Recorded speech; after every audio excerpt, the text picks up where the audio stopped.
Wavesound Audiobooks presents an unabridged recording of Stop Screaming, I'm Scared Too by Rod Henderson.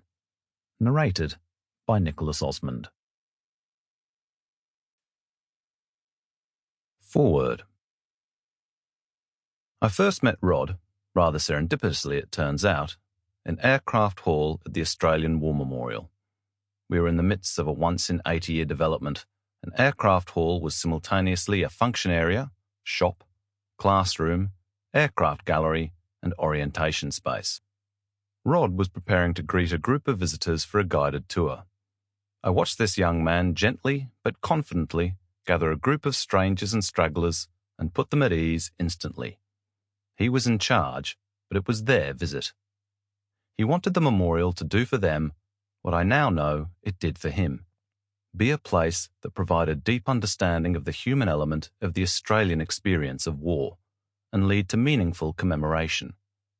He caught my eye and said, "At some stage, boss, we need to talk about getting Saracen on display in the new galleries." In my job, you get lobbied. A lot. As with any great institution with a world-leading collection, only about 4% can be on display at any one time. And some items in our collection are rather large, including S-70A Black Hawk A25112, also known as Saracen. It was then that I noticed a small Black Hawk lapel pin on his jacket. He left for his tour, but we caught up a few days later over a brew, and it soon became clear he wasn't asking for himself. His interest was in the generation of Australian service men and women for whom the Black Hawk had been their workhorse, or warhorse. I did some digging, and Saracen would allow us to tell the stories of peacekeeping, peace enforcement, humanitarian, and disaster relief, from Bougainville to Pakistan, Timor-Leste to Fiji. It was a powerful point of connection for our Invictus generation, and it was in.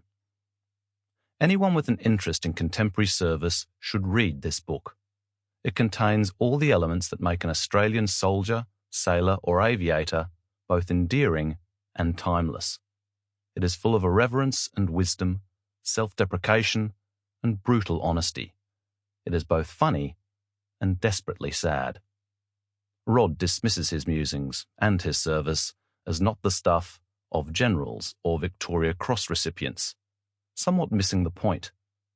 As former Prime Minister Paul Keating said in the eulogy for the unknown Australian soldier, that real nobility and grandeur belongs not to empires and nations, but to the people on whom they... Sample complete. Ready to continue?